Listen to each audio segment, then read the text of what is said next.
Hello, ladies and gentlemen, and welcome to a special bonus edition of Beyond Retro. I'm Nathan Kennedy, joined by Joe Amato. Tyler Baker is on the road. He's on his way to, how do we want to say this? Malibu Sands. No, he's on his way to the beach, and we wish him safe travels. He's probably almost there, honestly. Is he going to be there tomorrow too?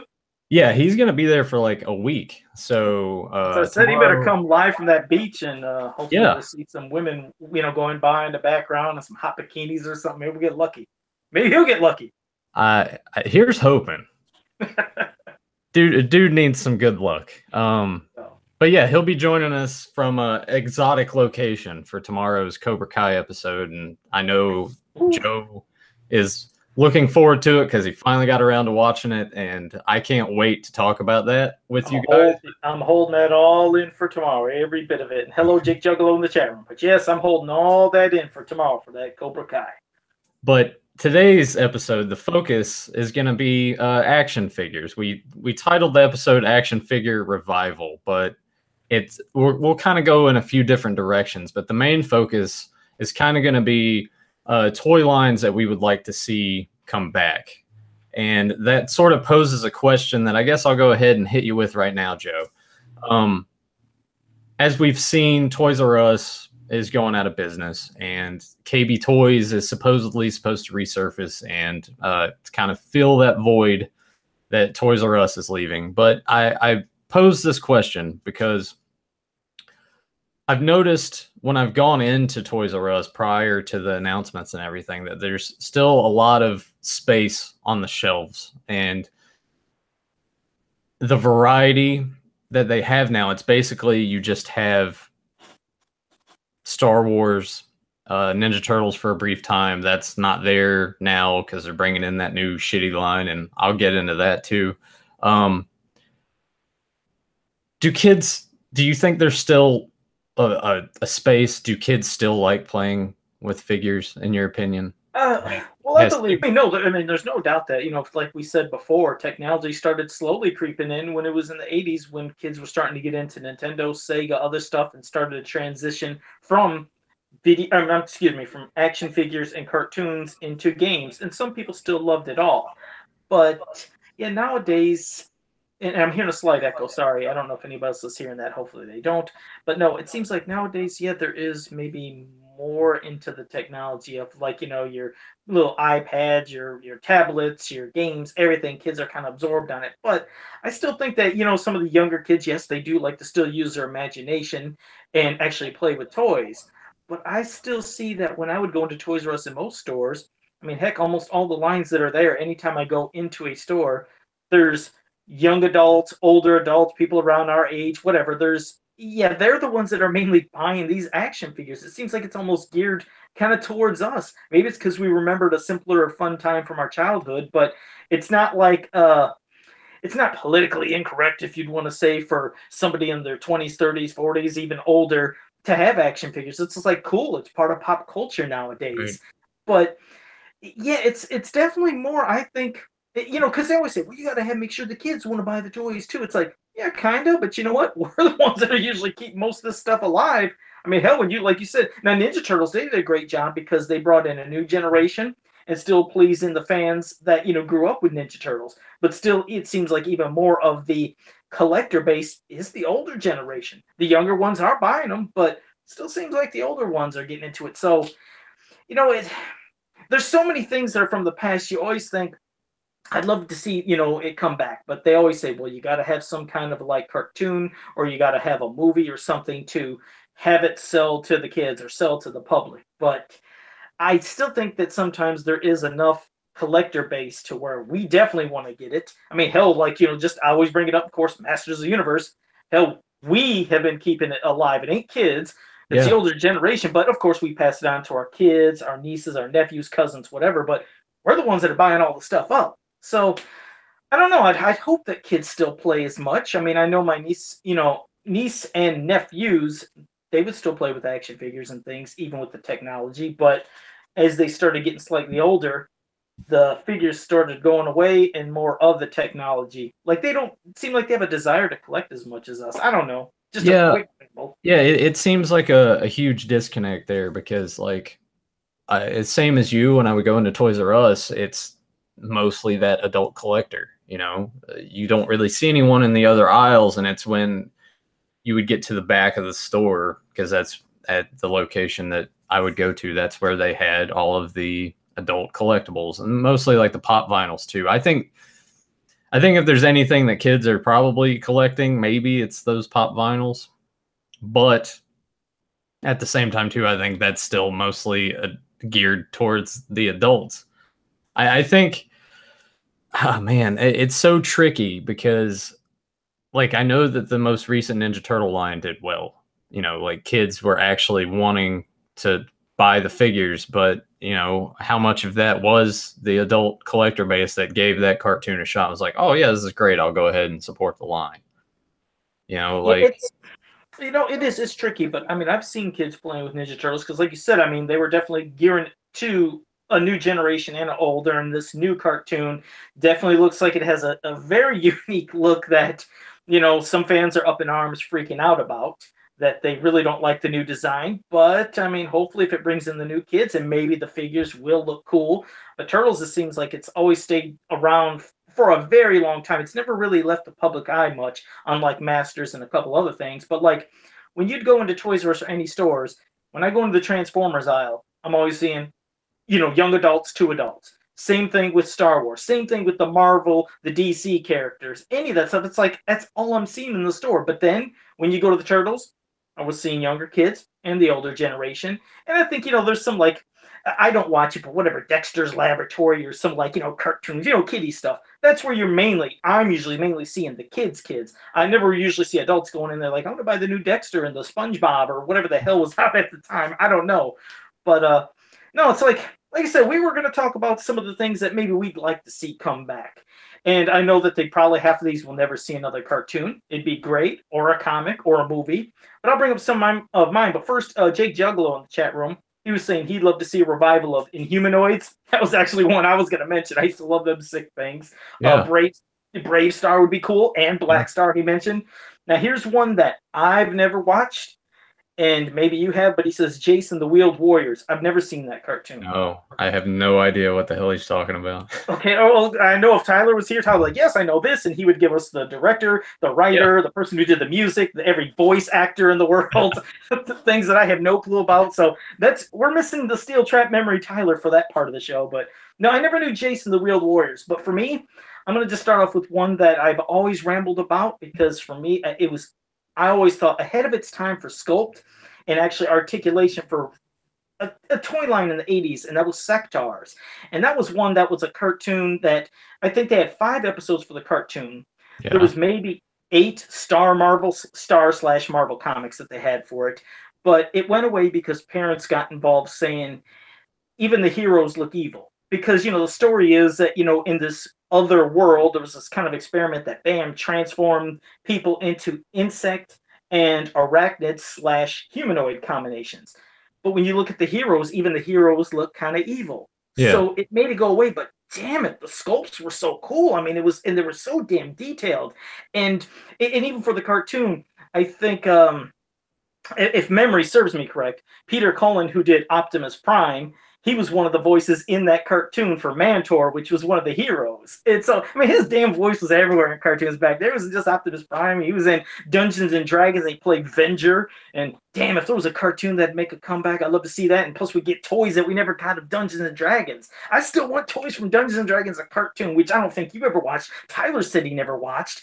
And yeah, I never watched it either. God damn, that was, oh man, not to do a side rant, but that's what we're known for is Dungeons and Dragons. What a cool ass cartoon, especially when you're into fantasy and, magic and adventures and He-Man, all sorts of just different stuff back then. I mean, to think that your kids at a carnival and you get on a ride called the Dungeons and Dragons ride and it warps you into a whole different world and dimension, and suddenly you're getting these items to make yourselves heroes and fighting off this evil, Venger, and you try to get home. Your whole purpose is getting home, and you're watching this show and you're waiting like, just get your ass home. Get your ass home. And they finally get home, and there's one episode where Venger followed them and threatened to destroy their world unless it came back. So they went back, and to find out that they had a final episode scripted out and everything, as if you got the DVD collection of it. they were going to get home. And there was nothing wrong with the ratings of the cartoon. It was great. Just for some reason, they pulled it before they could do the final episode. I was like, you bastards.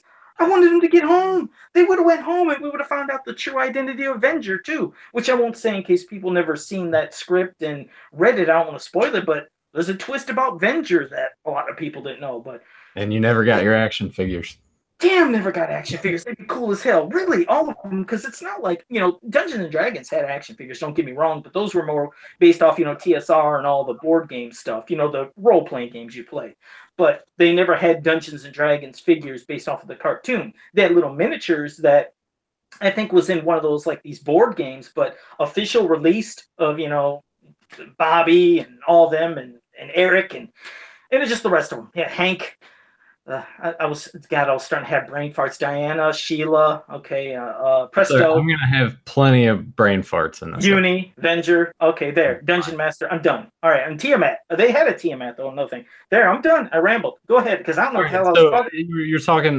This is called Sectars, because I never watched this either. No, I went to Dungeons and Dragons. Well, I'm saying before that you said that one. Yeah, Sectars. Yeah, it was like I said. Just the toy line was mainly what I know. Or knew of. The cartoon, like I said, just was a 5-episode cartoon. Didn't last long, so it went away quick. But the God, do I have one laying around? I might have one by me. Well, can I kind of brighten your spirits, but also kind of break your heart at the same time? Oh, what's that? They did have a Kickstarter that you could contribute to get some of the figures. Oh, Zika Toys. Yeah, Zika Toys did that, which I think they kept increasing the rewards, that the more you got, the more figures they could make. Yeah. And what's cool about it is awesome to see, but the ones they're doing are 3 3/4, so like G.I. Joe style, but Sectars were 6-inch figures. Like I have one that is.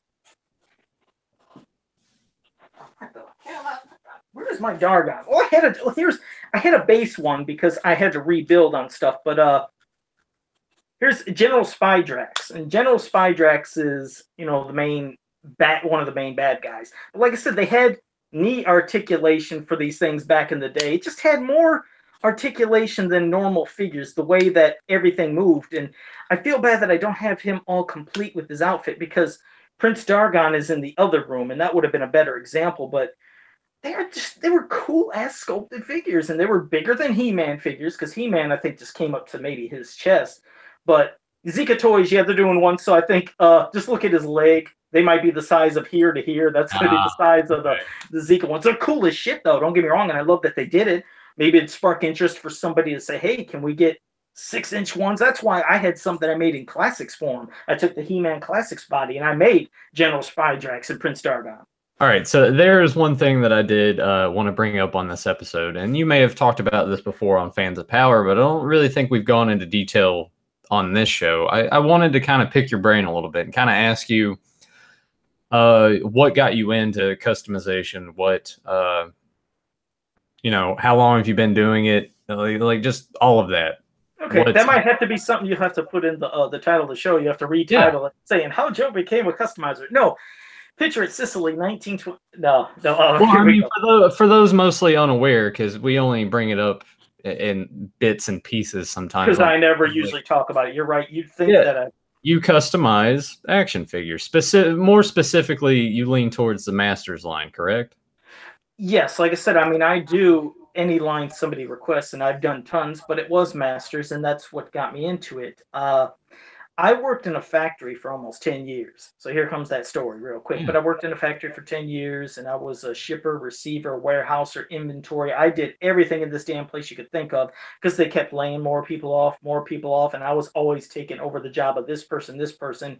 And, of course, never getting a raise, never getting any more money. I was still making the one amount that I made as the initial job title I had. But anyways, I was praying for that place to close. I was like, they're working me around here. They were working me around like a slave in that place. It was ridiculous. And I said, I hope this place goes bankrupt. Sure enough, a year later, it went bankrupt.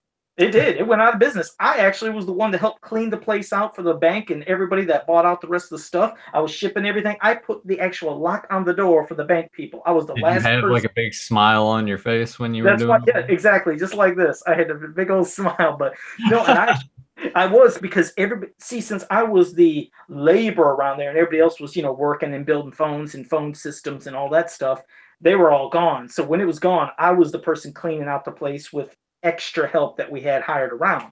But we locked it up. And I said, you know what? I have no clue what I want to do with my life, but I do not want this factory work no more. 10 years destroyed me.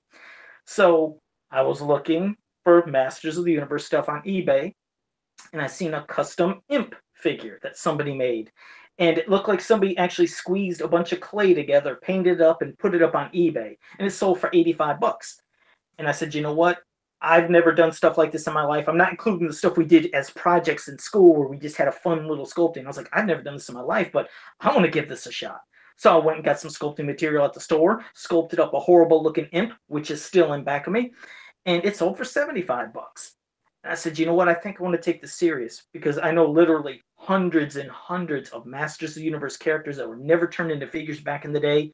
I want to try to take this seriously, really put effort into it. And I started doing it, and I had to learn how to make card backs myself. I never asked for help. That's the thing. I'm so prideful. I don't like handouts, people giving me stuff or help. And if you think what's wrong with asking for help, I probably should at times, but I'm bullheaded. I don't like doing it. So I've never asked how to say, hey, how do you make a card back? I had to teach myself, which was harder than actually doing the figures, believe it or not.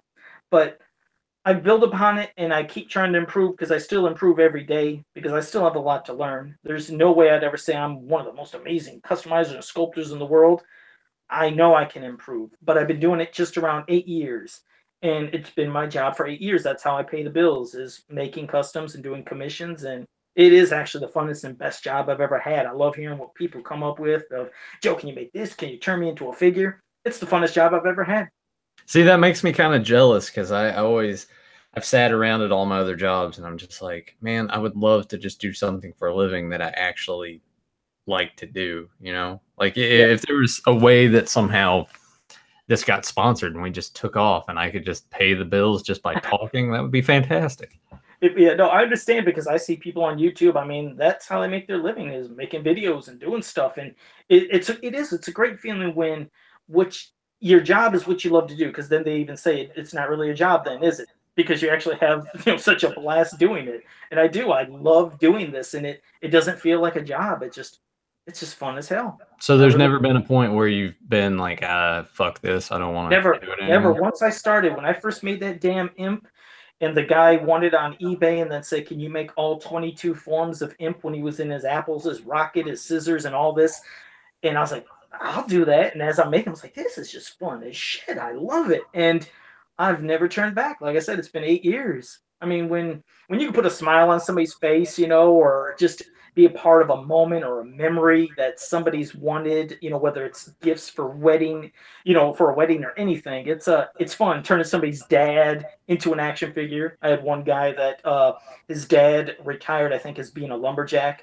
And he said, could you turn my dad into like lumberjack He-Man, because he's like my hero? And I did that. I was like, what a fun feeling. And he made a video of it, and you seen his dad open it and the reaction his dad had. I was like, man, that's priceless. You can't pay for memories like that. No, I mean, that's fucking awesome. I'm glad that, like, because I've always wanted to ask you about it, but we never had, like, in the context of the show or what we were talking about, there wasn't really a way to go about it. So when you kind of hit me with this idea for this show today, I was like, I'm going to ask him about his customizations and how he got into it and everything. So that's really awesome. No, I appreciate it. It's fun. Shoot, Chris Simpson, thank you for joining us chat room. He said, quit your job, Nathan. So.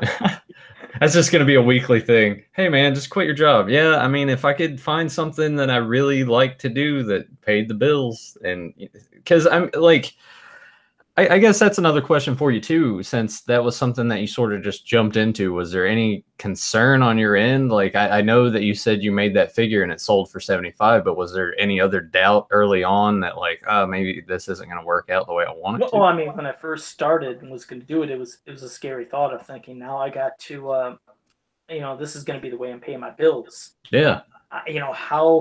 How many of these am I going to have to make? What avenues can I do? Because at one time it was just eBay where I put everything. But now all my stuff is through mainly commissions. I haven't put anything on eBay in probably almost 2 years. Wow. But eBay used to be the place I always did it. But I get all my commissions now through Facebook and Instagram or Twitter or wherever. So no, it was concerning at first, that first year, because that was why I took the risk. It's because I was collecting unemployment for I think I had about 1 year of unemployment, so it had me time to get grounded and try to perfect the craft as much as I could to understand everything and sell the stuff. So no, it was concerning. Yes, it's definitely concerning. You're thinking, Jesus, how am I going to pay the bills? But it worked, and like I said, that's why I just I mean, I love everybody that, anytime they order something, I mean, they're helping me stay in a house and keep eating food, and I love and appreciate everybody for that. But yeah, it was concerning at first, but now, yeah, it's and it's still, you always be concerned, just wondering, Yeah. how long can I Well, keep. I mean, I have another friend that he I want to say like quit, fired, or whatever. It's like they'll say that they fired him. He said he quit, whatever. Basically, he just stepped away from this job because it was making him miserable, and he sort of kind of did what you did. He moved in this direction that he customizes, like, I don't want to call them dolls, but you know what I'm talking about. Like, we're talking like figures that have like the hair, like actual, like, Yeah, dolls. not plastic, and then actual like clothing on them and everything. He started doing that, and he started making commissions, and they look incredible. And he's been doing like mostly Walking Dead and like Breaking Bad characters, but I think he's starting to branch out a little more.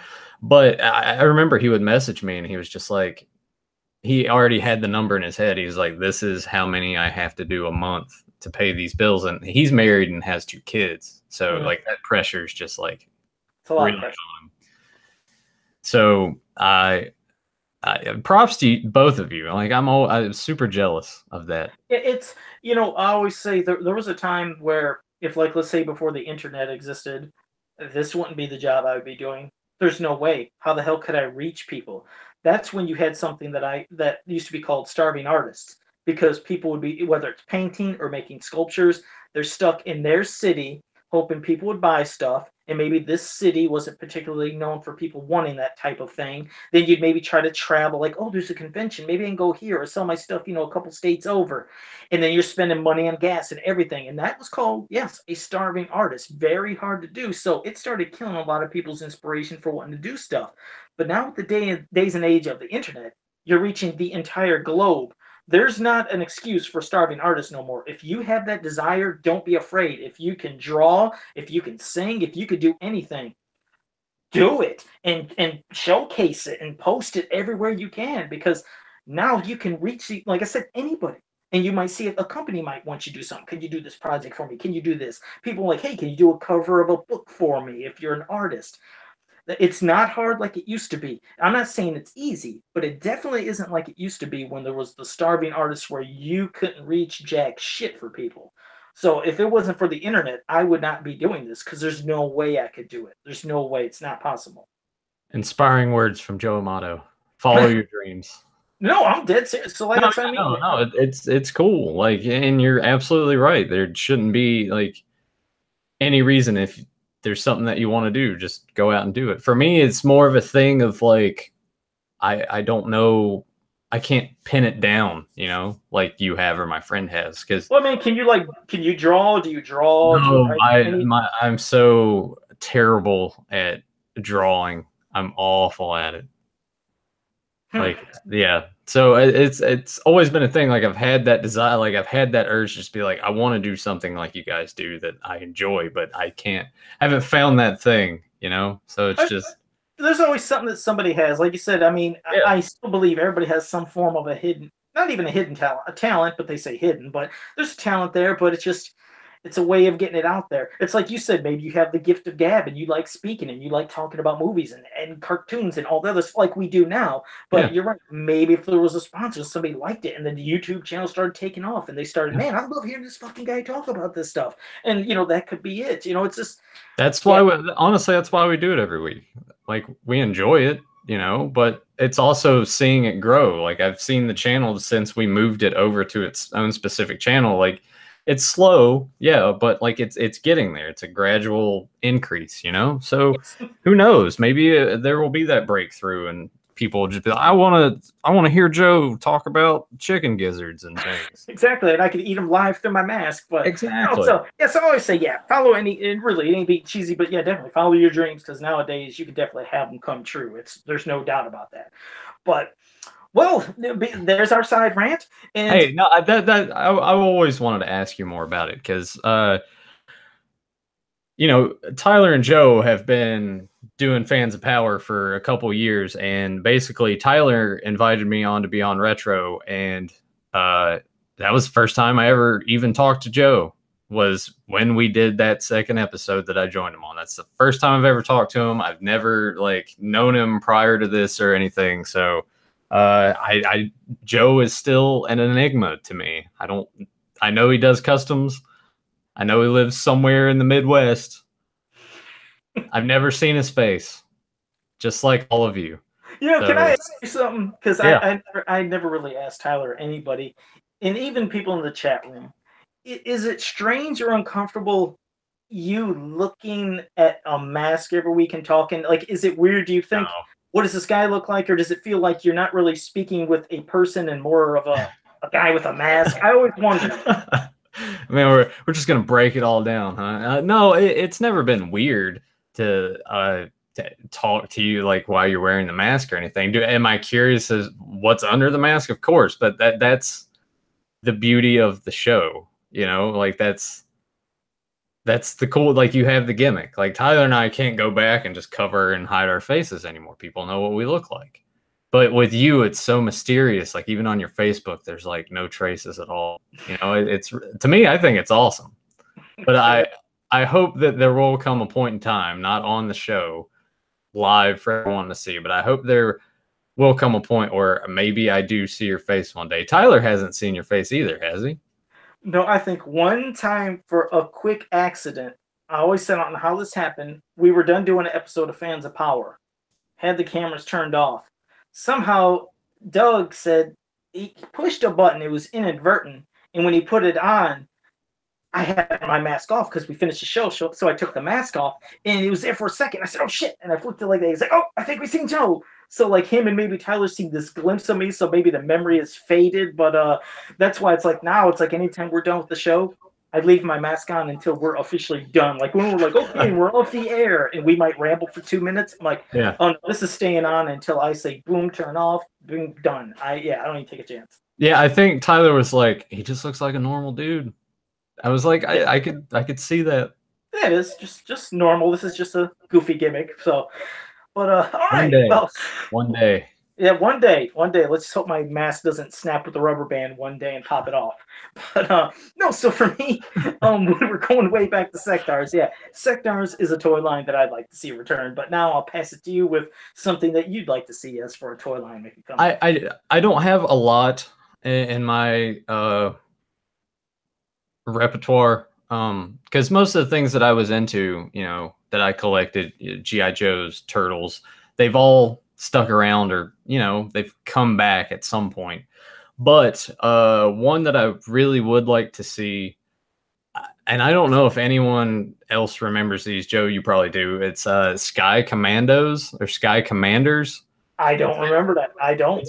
They're basically G.I. Joe sized figures, but they come with all these little zip line tools, and you can just hang them on the wall, and they were pretty awesome. I didn't have that many of them, but you just have to YouTube. You just hook them up and have them go zipping down lines. Was that? Yeah. They have little zip lines and things. They got guns and everything, and it was just cool to you're playing with them, and then you could connect them up and just zip line them down into stuff. So it'd be cool to go outside and hang them from the trees and attach it to something else and just sort of zip line them everywhere. I've never heard of those, but I like just the gimmick of what you're saying, because I used to taking, on the commercial for Master Universe, they always talk about Trap John. He had that goofy hole in the top of his helmet, and he would go zipping down. So I remember I took a string and I would hook it from here and here in my room, and I'd have him going down. It was just the funnest thing. But I'll have to YouTube those Sky Commanders, you said? Yeah, it's either Sky Commanders or Sky Commandos. I want to say it's Sky Commanders, though. I was always thinking it was Sky Commandos for some reason. Wow. But I want to say maybe it's Mattel. And that's the thing too, Mattel always had they would think outside the box with a lot of stuff. Like another one I was going to throw out there was a line called Food Fighters, where it's basically, yeah, it was like the food that was dressed up in like military garb. So you'd have like a slice of pizza with like a little army helmet and everything. It's so many cool gimmicks and shit back then. So I just, and Street Sharks. I know of Street Sharks, but I never collected them. But those were some cool looking figures. Yes. Yeah. I think the other one I had, Dino Riders.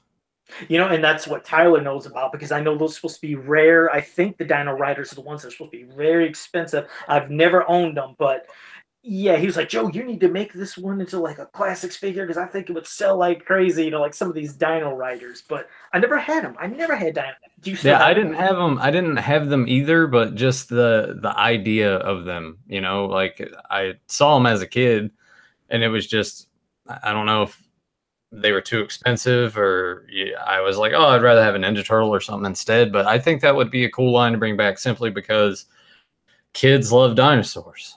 Like that, you know, Jurassic World sequel is going to come out and probably do gangbusters at the movies again. And they've put out the toys, and those look like shit. So if you bring Dino Riders back, you know, like maybe that could be a good alternative, because I think kids want to buy those Jurassic World figures. You know, that's one thing I maybe could agree on, you know, when we're talking about things, maybe what kids like and what they don't like. I would think maybe universally that just kids, I think they'd always be into dinosaurs, you know, until you just brought that up. I forgot. I used to love dinosaurs. I used to love collecting just little dinosaur miniatures and figures, and at one time even having King Kong with Godzilla and all of them together. But I used to love some dinosaurs, and definitely, like you said, a mixture of dinosaurs as being warriors, as Dino Riders, and all this tech and you know futuristic type stuff, if you will, and weapons. Yeah. That's a cool ass combination. That would be an awesome line to see return.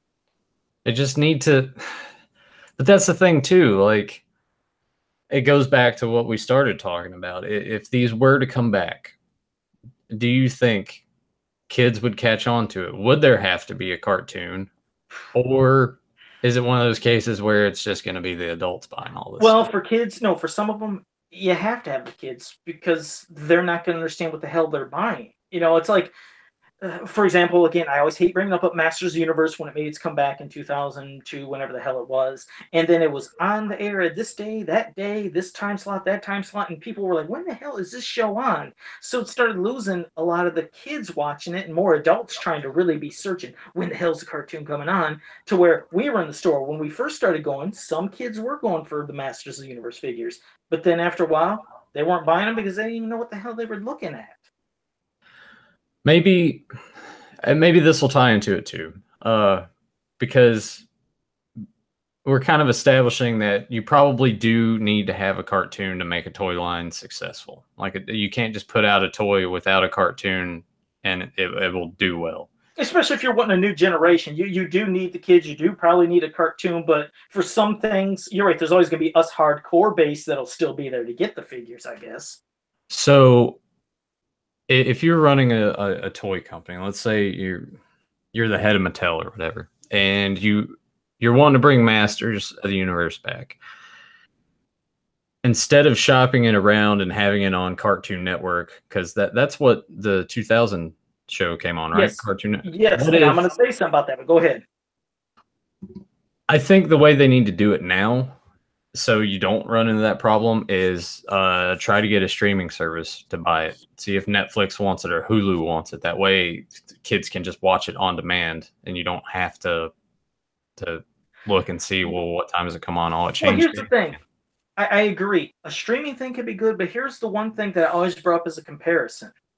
When that cartoon came out, the new Masters of the Universe cartoon, it was on Cartoon Network, like you said.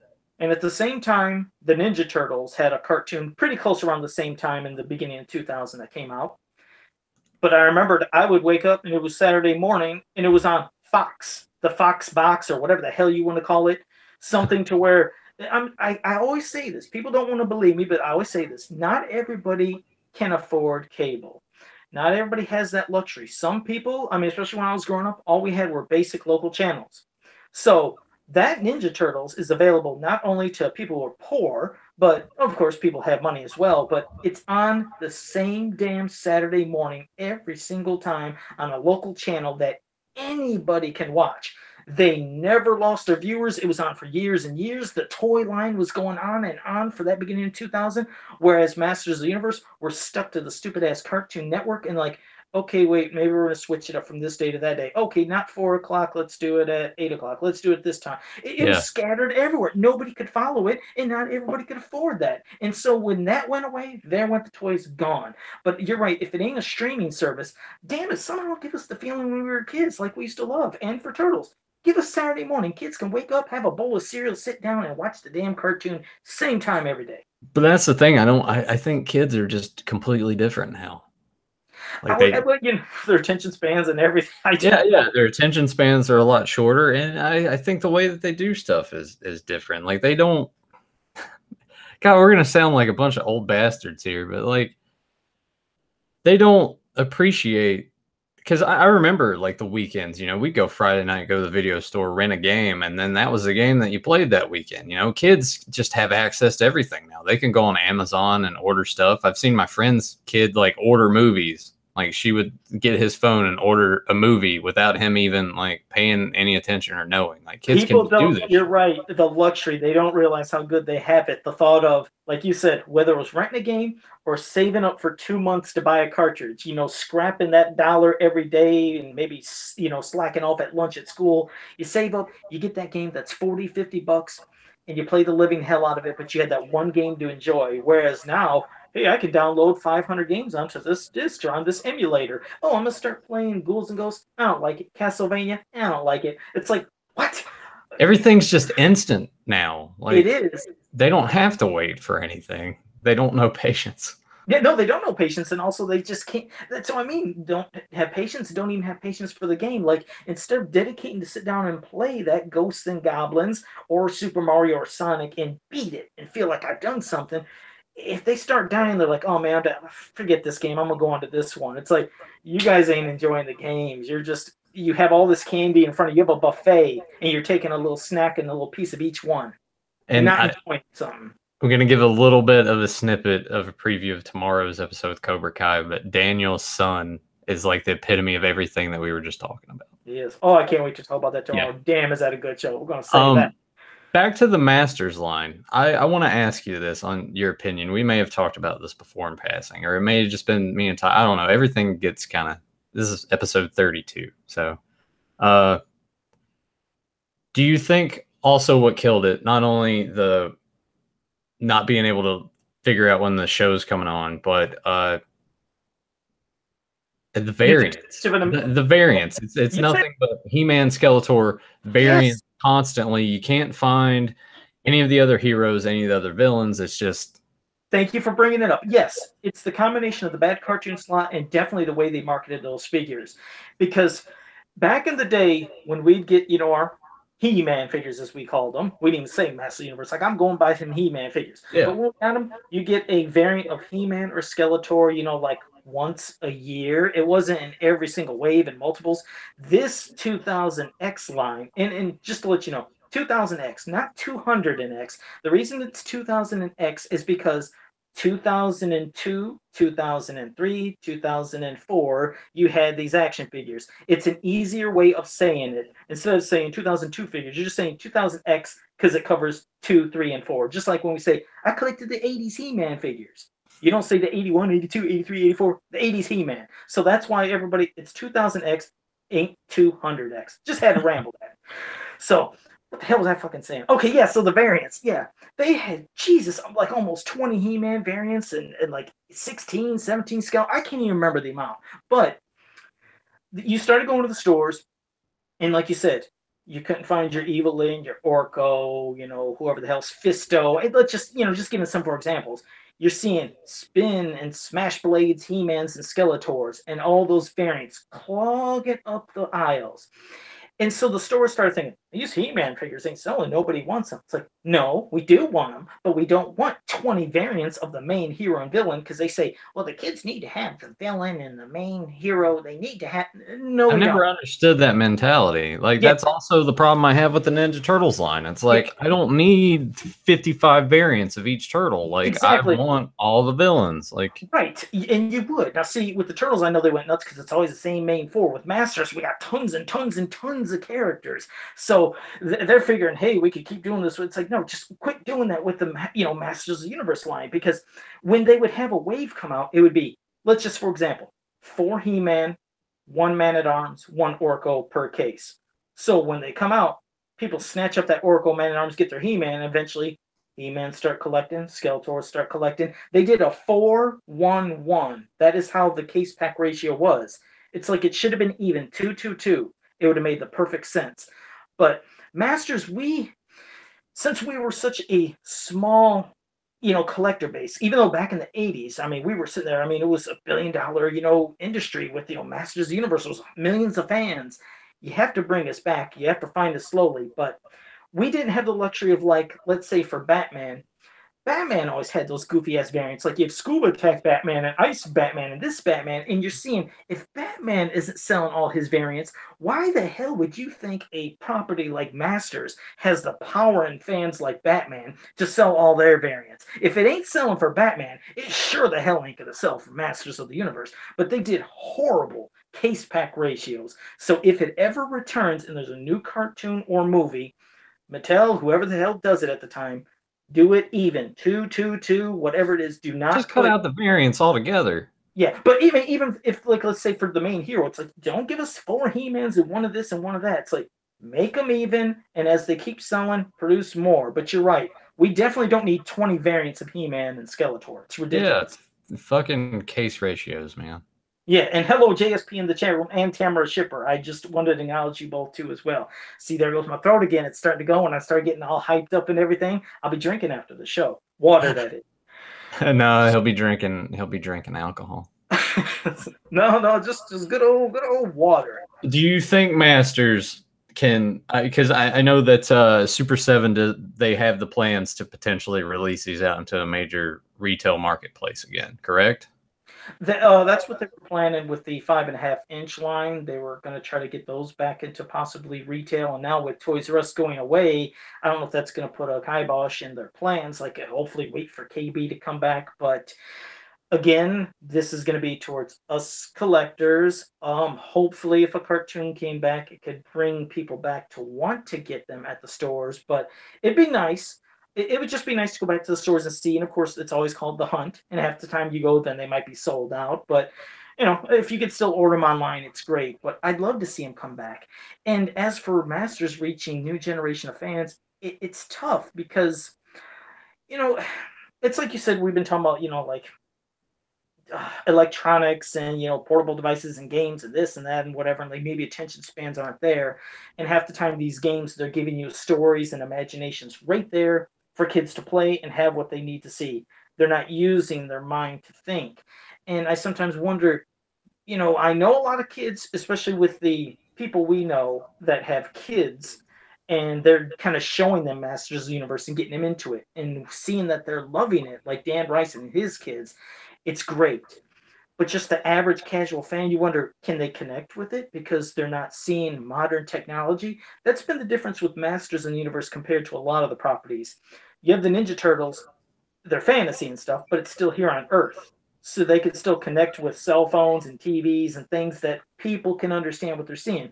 Even Transformers, the cartoon, when it being on Earth, you can still relate to stuff. G.I. Joe. But when it came to Masters, you're going to a different world.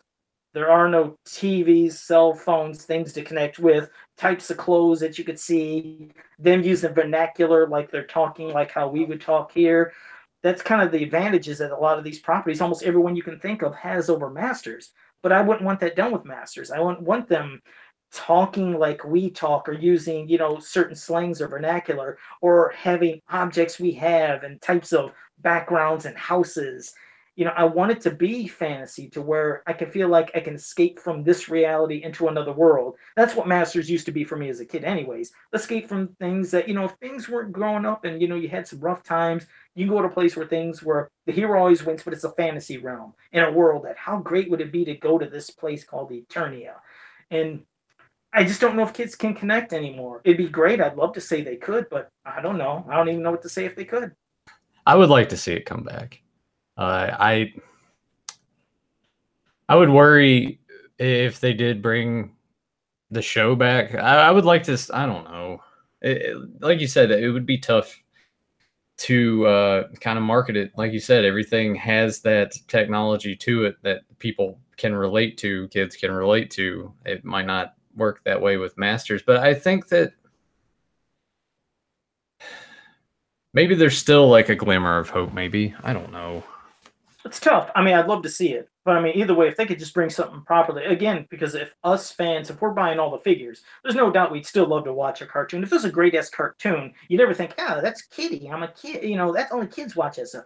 Hell, adults will watch cartoons. I mean, look at all the damn movies that have been the hottest movies. They're movies based off of comic books. All these damn Marvel movies people are going to. So you make it to where you feel like you can connect with us. We'd still see it. So if you're scared you might not reach the kids, hell, do one for us. We'd love to see it. I mean, they're doing a cartoon that they've already said it's geared towards young girls, which is the new She-Ra cartoon. That's great. Hopefully, I was about to ask about that. If I guess we'll see how that works when She-Ra does come out. Exactly. I mean, hopefully it could bring in a new generation of young girls and fans, but at least they could have something to watch. But it's going to be geared, they already said, towards girls. So that's what I mean. If you could just target the certain audiences and make it to where you please us, I'm sure we'd be happy to see it. I think a He-Man cartoon, if geared towards us and it was proper, I think we'd love to see it. And it could be successful. What if they did a Masters cartoon and put it on Netflix, but made it like a darker, grittier version, kind of like how they did with the Castlevania series on there? I love that Castlevania. I mean, hell, yeah. Again, as long as they just keep the tone and the premise of the show. I mean, like the 2000. Oh, I'm sorry, not 2000X, but the MYP. Because when I separate the toys, I call the toys 2000X figures, but when I talk to the cartoon, it's MYP cartoon for He-Man. I thought that did a fantastic job. That felt more adult-like. It didn't feel like they were in any way being too joking or kiddie-like or anything. It felt like teenagers to young adults could enjoy that cartoon. It was a great cartoon. And of course, it was short-lived because of all the issues we spoke of earlier. But yeah, hell, do something like that. The MYP feel with a combination of something, maybe a little Castlevania, a little extra edge, whatever they want to do. Hell, I'm down for it. I would love to see it. Well, you want to know something that doesn't make me happy? What's that? Going back to the toys is like how cheap companies have started to get with them. Turtles mainly. When you think about that new line that came out for the 2012 show, they would release photos of this is the figure we're putting out and it would look great, and then you see it in the store and you're like, man, like this is missing all of the paint that they had on there. They were so plain and cheap looking. Like I collected them for a while and then I just sort of dropped off because I'm like, they're so like when you compare the 90s Turtles figures to what they're releasing now, like I can't imagine what these new Turtles are going to look like in this new line, because the cartoon itself looks pretty bad, but I imagine the figures are going to look way worse if they do to those what they did to the 2012 line. Because in the 90s show, you're getting the rubber head, you're getting like the good detail and the paintwork and everything, and these are just missing so many things. I don't know if you noticed that when you were in the stores and like looking at them, it's like they kind of look really cheap. Well, I can bring something up for an example. First, I want to say JSP said about, the 2000X figures, which I agree. He said those new toys were cool. He said, but the figures all look like they had scoliosis and the vehicles just sucked. Well, JSP, that is the thing with some of those new Masters of the Universe figures for 2000X. They did kind of have this already. I was like, why are they all hunched? A good amount, not all, but they had this hunch look that drove me nuts. And as for the vehicles, I was not into those new 2000X Masters Universe vehicles. I think I got the Bash and Beetle, which felt like Bashosaurus, but I got maybe 2 others, but I was like, I can't get these vehicles. They look so funky. I wasn't into them. But then when they came to the Stactions that they did, oh man, glory be. Now those damn things are awesome because they really put detail into them. But now spinning back to what you just said about the look of like the figures that you've seen, whether it was on the in a magazine at the time or showing on the internet, it's almost with all figures. When they first started doing 1-ups, 2-ups, whatever the hell you call them, or even production samples, they always had these amazing looking extra paint details. But just when you get the figures, it was always less than that, which would piss people off. But that's been done for the longest, which some companies have finally started showing. When they show a picture, they say, sample figure, actual figure will vary or whatever. And it's been done even in the past because they know people would get pissed saying, where's all the paint details? But it has been going on for a long time, but I haven't experienced that with the turtle stuff because I haven't bought any of, like I told you, I just haven't been buying. Everything you've seen back of me is just figures that have been there for years and years. I haven't really been buying new figures to see the stuff that maybe really pissed you off. Yeah, well, it just seemed like they really skimped out on it. Like, they went the cheapest way possible. Like, they reveal it and it looks all right, and then you see it on the peg and you're just like, holy shit, like, this looks nothing like what I saw months prior, like nothing. Or even with, like, you look at the, I agree, there's sometimes you'll look at the package and the package shows the figure there and extra paint's like, damn, look how cool that is. Yeah. And you're like, what? That don't look like right here on the package. Yeah, and they kind of went back and started to fix it a little bit. They were re-releasing older figures and giving them new paint jobs and kind of like correcting some stuff, but then they would leave out the thing that was right on the previous figure. I'm like, what are you guys doing? I think they even did that where they took out some like extra accessories for figures. You'll see accessories on the back of the card. You see that figure standing with the extra weapon. You get it. It's like, he doesn't even have that. I know there was a big example people were really pissed off about because they said, he doesn't have the weapon that's being shown right here on that figure's, card back. I wish I could remember, but I know it's happened at times. Well, didn't they do that with the 2000X He-Man line? Didn't they start doing repaints of figures and putting them out like, oh, look, he looks different. Looked so stupid at first, but then now there's some of the most sought after, like the one that has been dubbed Disco Skeletor.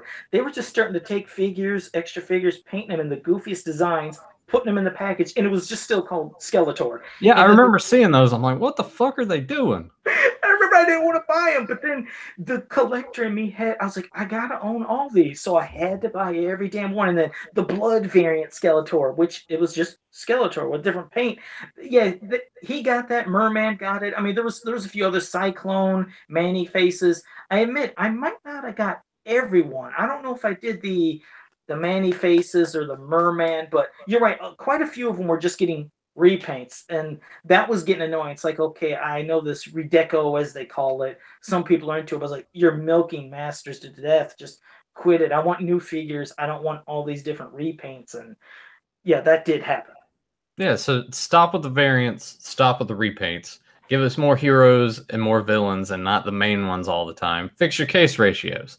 Yes. What you do. And it'll probably be successful.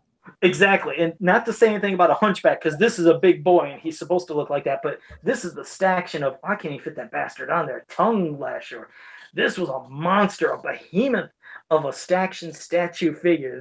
They started getting awesome with those Stactions, the designs they were doing.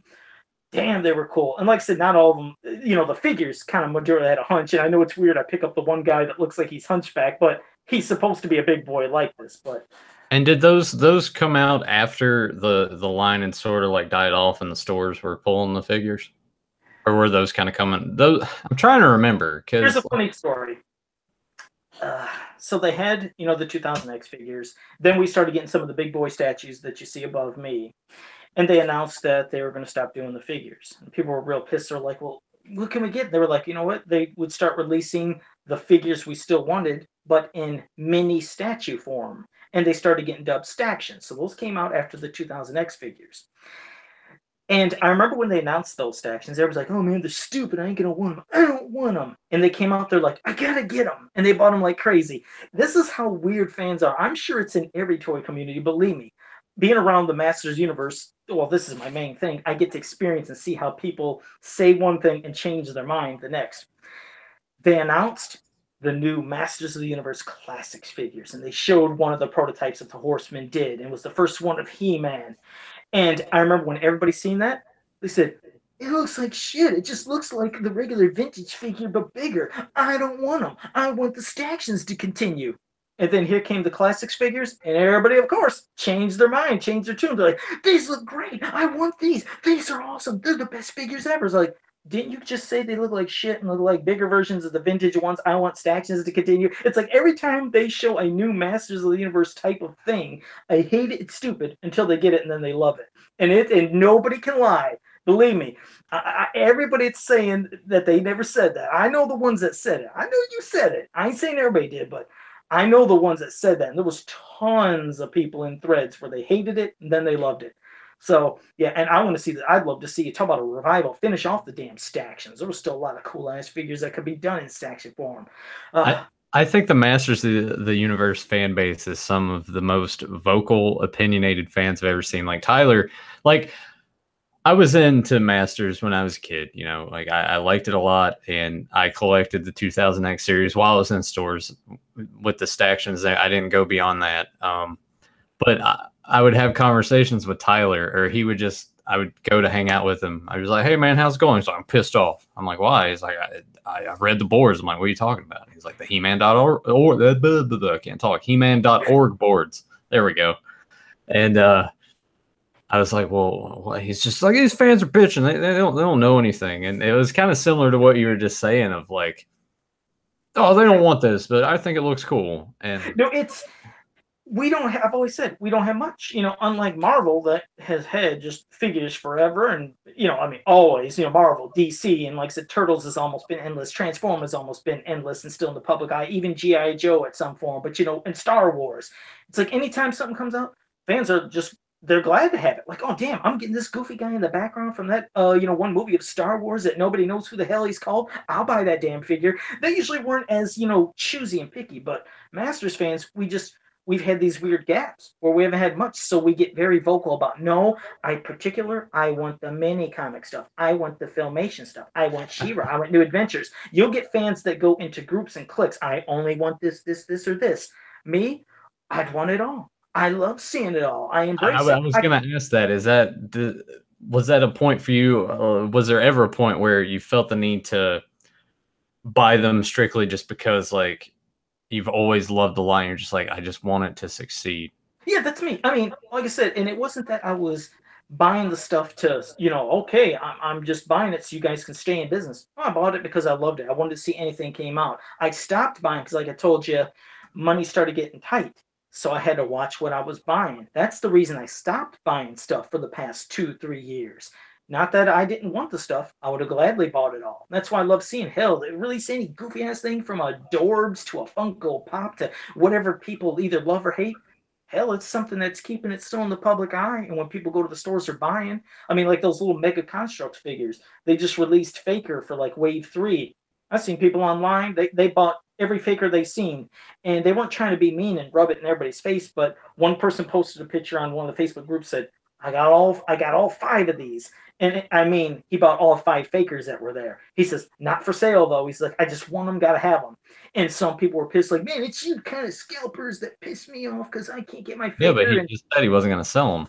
Yeah, he did. He said he wasn't going to sell them, and he just kind of wanted them. I mean, some people, they just want to have it all, and it just could be pissing people off because there are those that would probably say, damn, you just screwed my chance of getting the Faker I wanted. Now I can't find it because now somebody's going to inflate that bastard on eBay for 5-6 times the amount. So there's the scalpers that can piss people off. Then there's some people that are just addicted that for some reason they want every damn thing they see. I hate that shit too.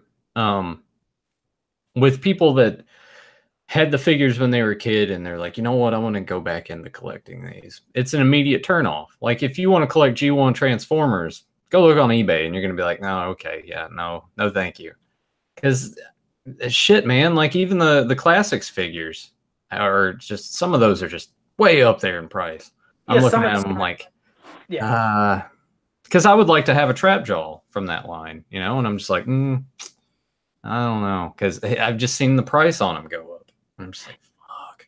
Yeah, they have skyrocketed in a lot of particular figures, and then some people overestimate the price of everything. Like some people think that every Masters of the Universe Classics figure is going to sell this high. It's like, No, now you're trying to make the market of these go way up, and it's not working. For some of those figures, we understand why people want certain ones, but you're not going to sit there and you're not going to get a damn, I don't know, some of the obscure, like nonsense ones that nobody wanted that went to the big lots when they weren't selling. Because remember, when Big Lots got a ton of classics figures, it's like, why are you trying to sell this figure for like $100 when it was selling at $10 at Big Lots, and even at the time nobody was wanting? Yeah, I've seen that too, because when they did show up at Big Lots, I picked up a few of those. I got them over here on the shelf, but I would go to flea markets like those next 2 years, and anyone that was selling toys, they would have those figures that were at Big Lots, and they were charging way more for them. Like, you paid $10 for that at Big Lots, and now you're wanting to sell it for like 60. I'm like, no. They do. I see that there was a store that actually was one block away from my Big Lots that sells music, games, and will even have retro figures and some of the newer figures. They bought some of that Big Lot stuff too, and they were trying to sell them for $80, $90, and they were normally 10. It's like, I just seen Adora and I just seen Icarius. I seen about 20 of them in Big Lots each, and they're $10 a piece, but they were flooded with all of those and a lot of others, and they're having for 80, 90. It's like, you people, they'll try to sneak anything they can. That's the stuff I don't like seeing, is when people will try to overprice something. It's like, where are you getting these prices at? Oh God, just like, man, why can't they just go back to that business model that worked back in the 80s? Make sure that the shelf is full if the demand is there. Make sure the figures that people want are on there, not a shitload of variants, and just make it to where it's not going to be a case where someone can go and just buy everything and scalp it. Like, just make Yeah,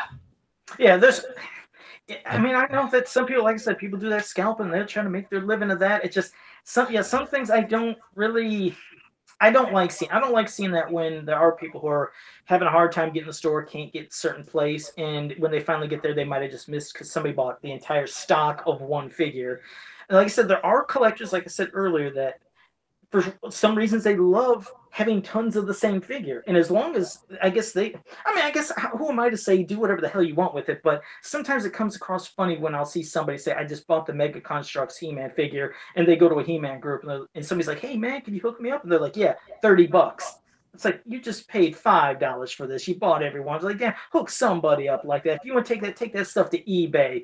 But if you want to buy them all for yourself to keep them for your collection, cool. But I don't like seeing it in the groups. Sometimes it just looks nasty in the groups. On eBay, go ahead, let people bid like crazy. But man, in He-Man groups, when people are always trying to look out for each other, and there's a lot of toy groups that do that, from Transformers, Thundercats, G.I. Joe, we look out for each other. If I ever found something, somebody say, hey, Joe, if you went to Target and you could find that Doors for $5, could you get it? I'm like, sure. And I'm selling it to you for $5. I wouldn't say I found it and I give me 50. Man. It just makes me angry, because as a kid, I never had any trouble finding the figures that I wanted, and now it's like you're talking. There's this one guy that Tyler would go to all the time. He had this shop, and he always charged a lot for his figures. And Tyler would, sometimes just give into it because he's like, I just really want the figure. But he told us, he's like, yeah, I go to Toys R Us, I go to Target, Walmart, all the places around here, and I just buy up everything. And immediately, I just don't like the guy, because I'm like, you're taking the fun out of it, of going to the store and hoping that you find it. And I'm just like, I hate scalpers. And it's the same thing with video games. I'm sorry, Mario 3 is not worth $35. It's just not. It's a common ass game. Like, yeah, some people, again, overvalue the ones that are rare. I completely understand, but when they overvalue it, that's ridiculous. I also wish that, I don't know if they still do it, but I used to like the days when you'd go to the video game store and you could get on the waiting list for a game, and you were guaranteed that copy. But I know some stores don't like doing that waiting list no more. It's no, you just come in, stand in line, and get it. And again, you miss out on getting that copy that you could have been guaranteed to buy. I mean, you can pre-order. Oh, do they still let you? Okay. Yeah, no, I mean, no, God, you go into GameStop, and that's why I hate going in there. Like, but sometimes you have to, because the game that you want, you're not going to find at Target or Walmart. So you go into GameStop, you find the game that you want, and you go to the counter, and then it's just this barrage of, well, do you have this membership card? No. Do you want one? No. do you want to pre-order anything? This is coming out. No, I'm good. Do you want a magazine subscription? I'm like, no, I just want to buy the game and just leave. Like, game so I can get out of here. God. Yeah, I know it's the routine they have to ask. I don't think we used to ask as much, but I remember that when I worked at Software Etc. back in the day. I remember we always, well, would you like to either pre-order this? Would you like that? There was a couple. I also remember when a game was coming out, like when they had, Mortal Kombat 2, and we knew that, that game was going to come out on this specific day, and the day when it's released. And from the second I opened the store, the phone rings. I'm like, here we fucking go. And I pick it up. Thank you for calling Software Etc. This is Joe speaking. How can I help you? And they're like, yes, did you get the new Mortal Kombat 2? Did that come in? I was like, yes. I was like, do you have your name on the pre-order list? And some did, and some said no. I was like, oh, then you can't get it. You have to have the pre-order. But every time the phone rang, sometimes I broke character. If, like, the boss wasn't around, I couldn't take it. I just picked up the phone. I was like, you calling for Mortal Kombat 2? Like, yes. I was like, okay, you on the list? I couldn't take it. I was like, man, I've had this phone ring 300 times today. I'm losing my shit. I mean, I was one of those callers. I remember when, what was it? I want to say it was WCW NWO Revenge came out. I called because we still had, it wasn't GameStop yet. We actually had a software. I called them and they're like, no, we're sold out. And then I called KB Toys in the mall and they're like, yeah, we got 2 copies. I'm like, can you hold them for me? And they're like, no, because my friend also wanted the game. And I was like, shit. So I called him and we got his grandmother to drive us down there like immediately. And I remember at one point he like looked over at his grandma. I was like, hey, can you drive a little faster? And she just like stared at him like, are you fucking kidding me right now? He's like, I'm not saying because you're old, you're driving slow. I'm just saying, could you go a little faster than 35? Drive 70. We need to get this fucking game. Poor thing. Man. One thing when you were talking, you brought up Thundercats, and that was one that it's not a thing that I want to see come back particularly. Like I liked Thundercats as a kid, but man, did that new series just crash and burn. And I knew it, and it did the same damn thing as the 2000X/MYP He-Man, with not only the figures in the cartoon, but the time slots were jumping everywhere. Right when it happened, I knew it. I was like, it's going to go away. I said, it's going to suffer the same fate as the new He-Man, and it did. Did you like that show? Because I watched like the first episode or 2, and I was just kind of like, I watched I'll be honest with you, maybe the first 7 episodes, and I kind of I was losing my feel. I think they were trying to make people again, like, let's have some people be related who have never been related before, that kind of thing. Like, okay, everybody's got to be related in every universe. But they started off pretty good. I don't know. I'm not saying it was a bomb and people should hate it. I just seen 7 episodes, and I'll just honestly say it wasn't for me. It wasn't. I just wasn't getting the same feel as the other. And I'm not saying it has to be like the 80s Thundercats, but something felt off to me, and I wasn't into it. And yeah, it went away, but I mean, sure, that'd be another Toyliner cartoon if they could give some feel back. Again, how they looked at least. Yes, tell new stories, and maybe if you want origins, but we know how we want our Thundercats to look. I mean, it's just like there's certain Marvel. Yeah, we know Marvel and DC, they've gone through changes on outfits and designs too, but they still somewhat stay similar. But the Thundercats just suffered a lot of them really drastically. I mean, Lion-O was nothing like the Lion-O we know. The design, at least keep the same design, but tell new stories if you want origin, sure, shit, but I'd like to see him come back. Yeah, it just seemed like I blinked and missed it. Like, it was just gone. Yeah, it's like and then I remember Big Lots was selling the figures. They had them clearance down, and no one was buying them then either. Yeah, because the only way you could get, I think, Snarf was in with the Thunder Tank. I think I might be wrong, so people can correct me. And I remember the Thunder Tank was like $40 at Toys R Us, and at Big Lots they had it for $10. You got the Thunder Tank with Snarf, and people were buying the shit out over at Big Lots. I do remember that. And JSP also said, yep, first episode of the new Thundercats was great, and he said it went downhill from there. I agree with you. It just, for me, I mean, hell, hopefully there was people that enjoyed it, but I wasn't feeling it. It just kind of went down. And hello to SSJ Mitz in the chat as well. Oh, I didn't say, okay, I thought oh, Jesus. I see what happens when I get scatterbrained, and I'm saying hello to everybody, and then I start ranting, I forget, so there you go. And I know that's your buddy, SSJ Mitz. Yeah, he's going to sidetrack a little more. He's going to get back into streaming soon, so any of you guys that are in the chat now or come across this YouTube video at some point, because I think they do the chat archive thing. Like, I think that just sticks around now when you click on the videos, which is Yeah, kind I of. was going to ask about that because I didn't know if it was something you knew or if it was an option you did. But I've noticed that the chats stay there. They used to be we could see people in the chat, and then when we upload this for people to see, that chat went away. But now that chat is always there. So Yeah, that is different. I'll have to look into that and see if that's an option that you can take it off when you're done or whatever. But any of you guys in the chat right now, make sure click on SSJ Mitts and check out his videos. He streams video games all the time, and I've joined him on a couple of those. So okay, do we see how good you play, how bad you play, new stuff, old stuff? I think on a couple it was just I joined him while he was playing Legend of Zelda Breath of the Wild.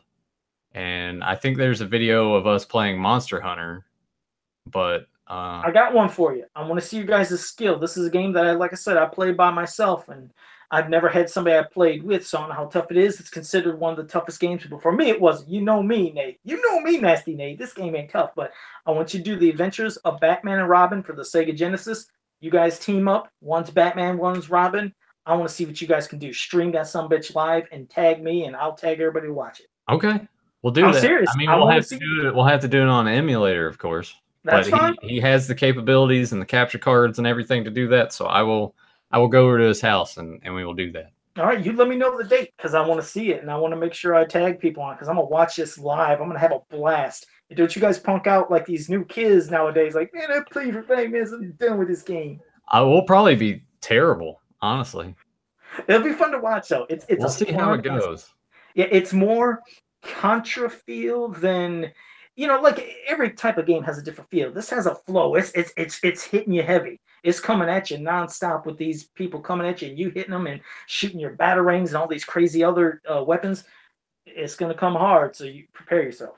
Well, he's already saying that sounds great. So there we go. Confirmed. When he starts streaming again, we will do that, and I will make sure to let you know. I hope it's within a week. I'd love to see this happen within a week. I think he said he was gonna start streaming again within the next 2 weeks. Okay, so, 2 weeks. All right, yeah. That sounds good. So, but well, we've been rambling. That's been basically kind of our talk. We talked about some of the toy lines we'd like to see come back. We did a lot of other rambling, but that's always fun. It's always healthy. So, well, you left out Silverhawks.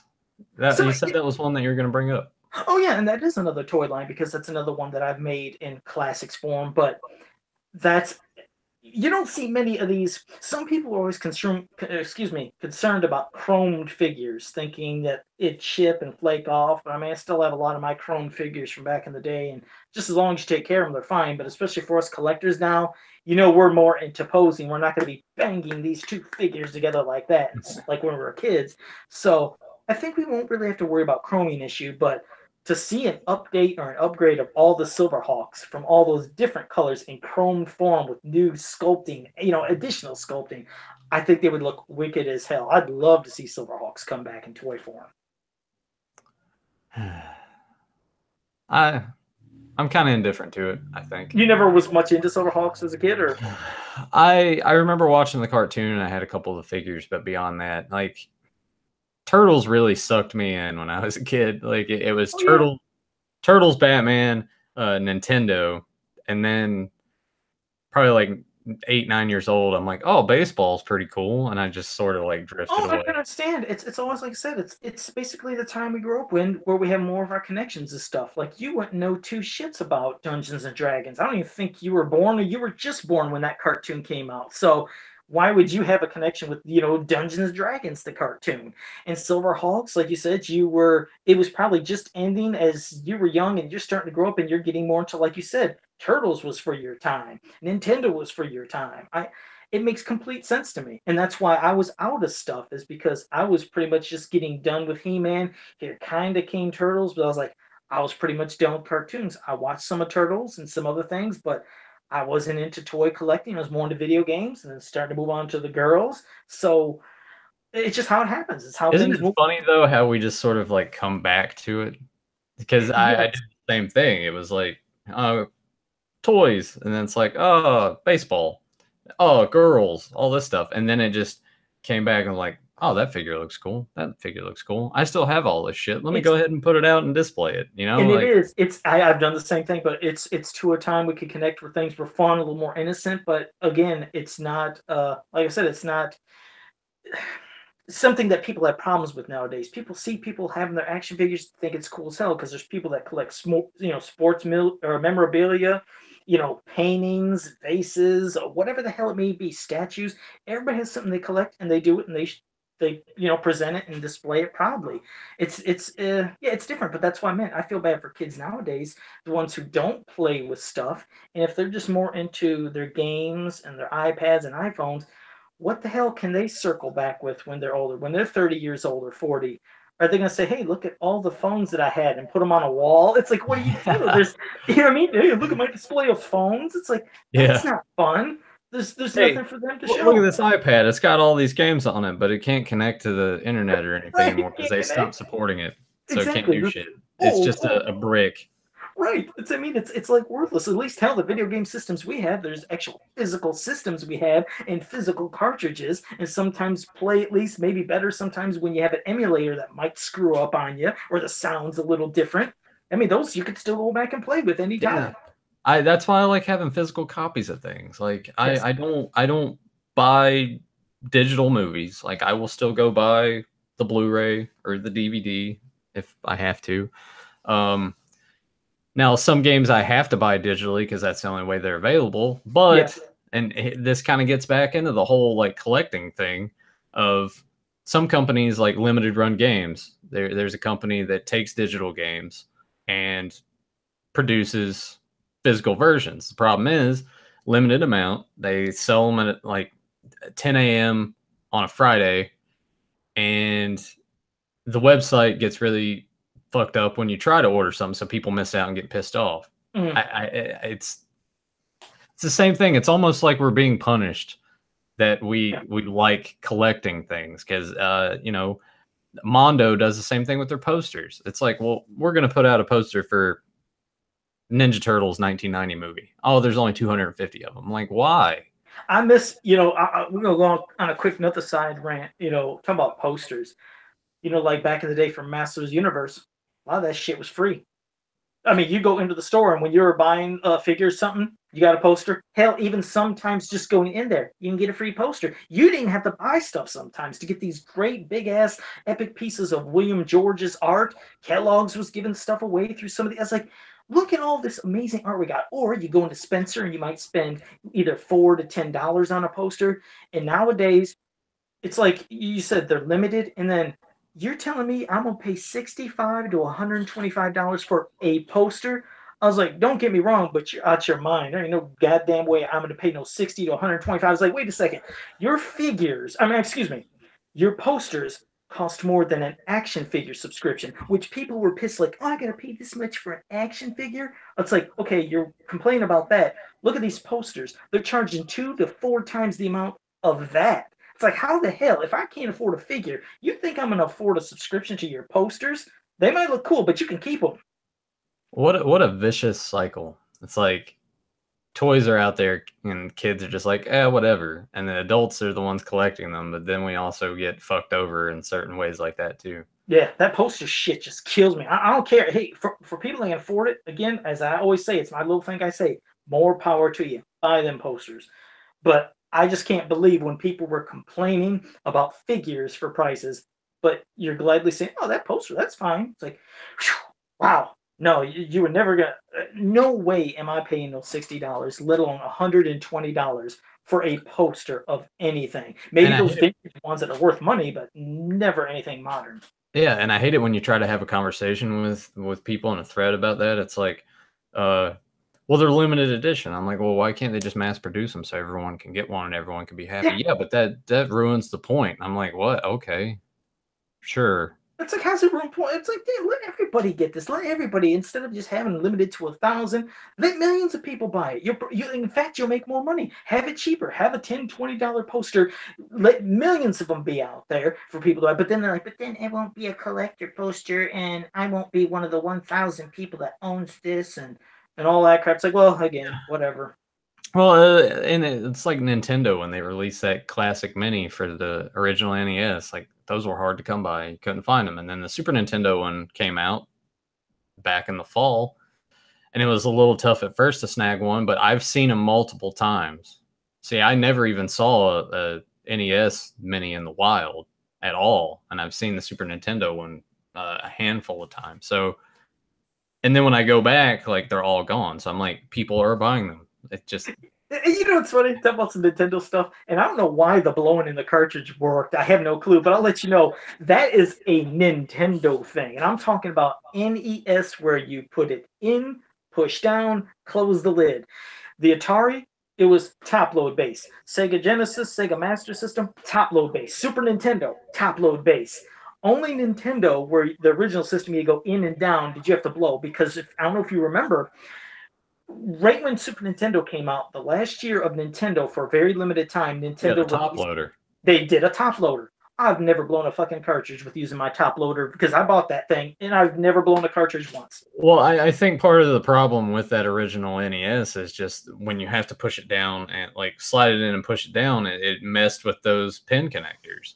Yeah, And there's a lot of shit going on. You're right. And I don't know how. Everybody said, Joe, it was just a coincidence. It never really worked. I was like, I don't know why. When I blew in the cartridge and I slid it in, it seemed like it worked. And everybody, you see everybody doing it. They're all blowing in the damn. I mean, they've made T-shirts about it. Like it's just a universal thing. Like you either blew in the cartridge or I don't know if you did this either, but I would like slide the game in there and push it up and down like really quick. No, I didn't do that, but sometimes I would slide it in like all the way real quick and push down, and it didn't work. And I know you probably, maybe you didn't. I remember I'd slowly slide it to where it just cleared that lip, and I barely pushed it down, and it worked. Yep. But I never did I never did that one, but I did I would do that one too. God, that probably, like, I still have the Nintendo that I have owned forever, and God, just the abuse that I probably put it through doing that too. Like, I need to crack it open and just check the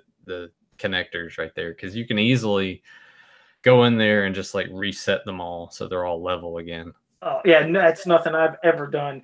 I could just picture Tyler, if he was listening to this and not being on the show, he's probably thinking, that is probably the most uninformative episode of Beyond Retro ever. You guys aren't talking about anything. Why didn't you say this? Why didn't you say that? No, we talked plenty about action figures and where Mattel and all these other companies go wrong with putting them in the stores. We talked about your customization and how you got into it, which honestly for me was the highlight of the show because I got to know a little more about you.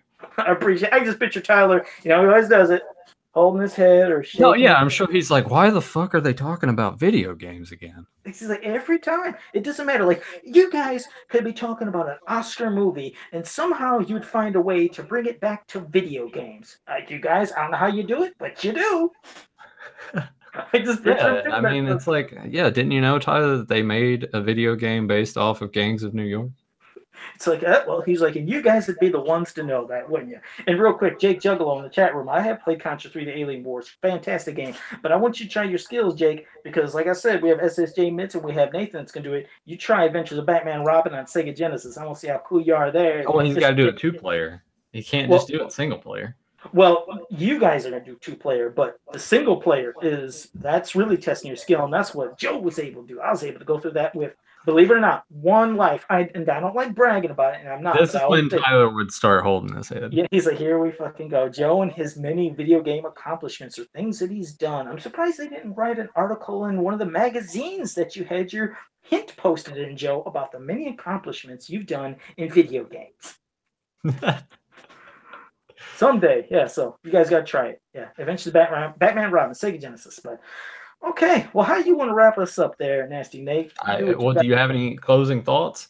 I guess we'll close it on this note.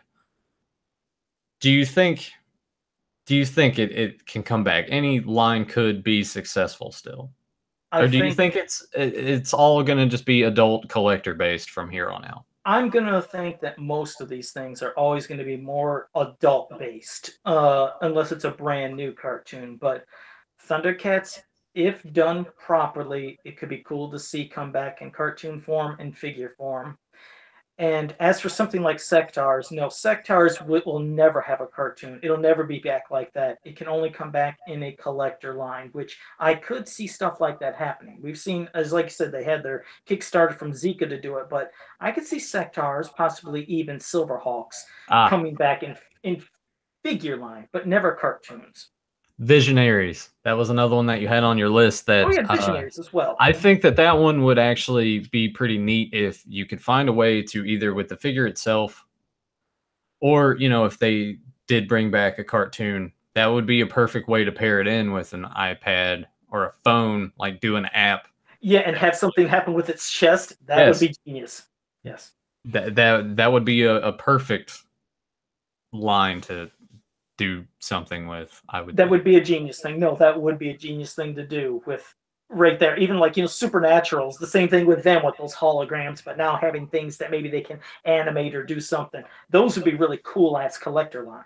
Again, Mattel, give us a call. There you go. So got some ideas for you. Did Mattel even do Visionaries? I'm just assuming they did everything back then. They did. Who the hell did that? While you're talking with your final thoughts, let me Google that. I don't think they did. I can't remember who made Visionaries. Well, I'm just gonna say that to me, I really think that it's just the adult collector. Like, it's anything that comes out now is basically going to be something that is going to appeal to us because we were the ones that bought the figures when we were kids. It's aiming for that demographic. Did you grow up in the late 70s through the 80s, early 90s? Yes. Okay. Here is this for you. Like, around my desk, I have so many little like knick-knack things. I'm just like, oh, that looks cool. Like, I have this Bruce Lee figure here. I'm just like, oh yeah, like a kid's not really gonna be into that, I don't think. No. And then I have all of my little movie maniac, my Jason Voorhees. I got my Freddy Krueger figure over there and things, and some of the pops and the Thanos figure and whatnot. But I think that I don't know. I just feel honestly like kids don't really want to play with figures unless it's a thing of that parent is implementing that straight on. Like, Tyler and I have a friend. Well, it's mainly Tyler's friend. I only know him just kind of in passing in a few conversations, but he collects Masters, and I think Tyler brought it up on the show before. Like, he has introduced it to his son at an early age, and his son is like really into it now. That's pretty much the only way. I mean, I feel like that's the only way that can succeed. I don't think it's a thing because my dad wasn't like, oh, hey, yeah, Ninja Turtles, play with Ninja Turtles. Like, I discovered all that and watched that on my own. It's basically it's up to us. Like, if we have kids, it's like, here are these toys.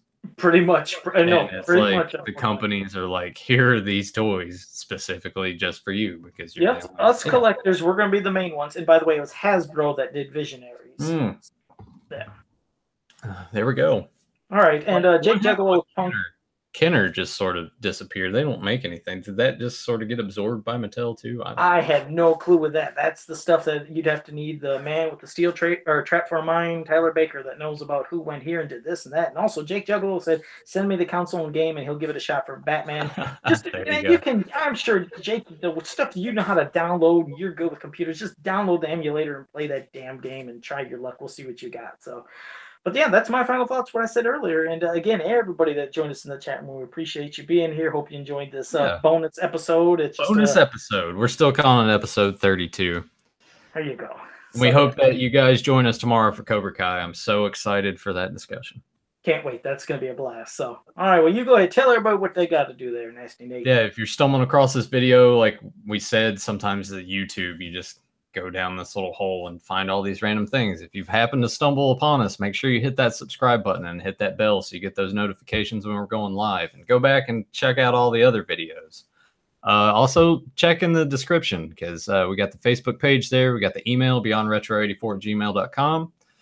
We also have, when it's available, the audio download. I've also been putting the link in there for the audio archive. So if you don't want to just sit and have the YouTube videos up, if you'd rather have just an audio on your iPod, give those a download. Those seem to be doing a little bit better, honestly, than like the YouTube views and things like that. So we've been pushing the Podbean link. And go Pop Culture Network. That's kind of like the hub base. It's gonna have everything there. Oh, we got some dog activity. Joe, you're gonna have to take over. All right. Well, we had that live right there. We had the dogs jumping in, but that's why it's called live. That's what makes it great. So, well, again, we thank you for joining us. And also, yeah, he already said about the liking and sharing. I couldn't remember if he said liking and share. I just had to do the parts that I couldn't remember if he said. He said everything else. But yes, we'll see you tomorrow. Join us for Cobra Kai. Yeah. I think I'm kind of back. I think they're okay. Maybe not. But yeah, we'll see you guys tomorrow for Cobra Kai. All right. Take it easy.